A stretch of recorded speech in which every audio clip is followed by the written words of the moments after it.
నేరాల నియంత్రణకు police community contract programme నిర్వహించినట్లు రెబ్బెన సీఐ కె సంజయ్ తెలిపారు. జిల్లా SP Kantilal Patil IPS, ASP Chittaranjan IPS ఆదేశాల మేరకు రెబ్బెన మండలంలోని సింగేలిగూడ గ్రామంలో పోలీస్ కమ్యూనిటీ కాంట్రాక్ట్ ప్రోగ్రాం నిర్వహించారు.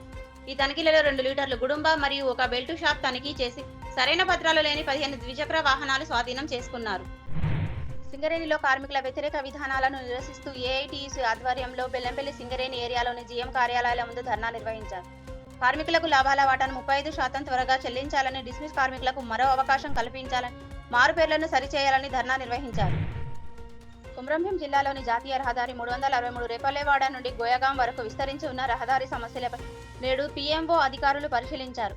ఇట్టి సమస్యలపై పూర్తి నివేదికను తీసుకుని సంబంధిత అధికారులకు పంపించి సమస్యలను త్వరితగతిన పరిష్కరిస్తామని తెలిపారు.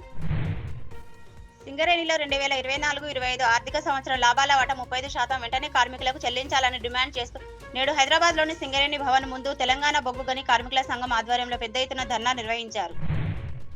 కొమరంభీం ఆసిఫాబాద్ జిల్లాలోని జీజీఎస్ ఆసుపత్రిలో అధికారులు మీడియాపై విధించిన ఆంక్షలు ఎత్తివేయాలని, ఇటువంటి ఆంక్షలకు పాల్పడిన వ్యక్తులపై వెంటనే చర్యలు తీసుకోవాలని, జర్నలిస్టుల సమస్యలను పరిష్కరించాలని కోరుతూ ఈ నెల 22వ తేదీన జిల్లా కలెక్టర్ కార్యాలయం ముందు ధర్నా నిర్వహించడం జరుగుతుందని టీయూడబ్ల్యూజే ఐజేయు జిల్లా అధ్యక్షుడు అబ్దుల్ రెహమాన్ తెలిపారు.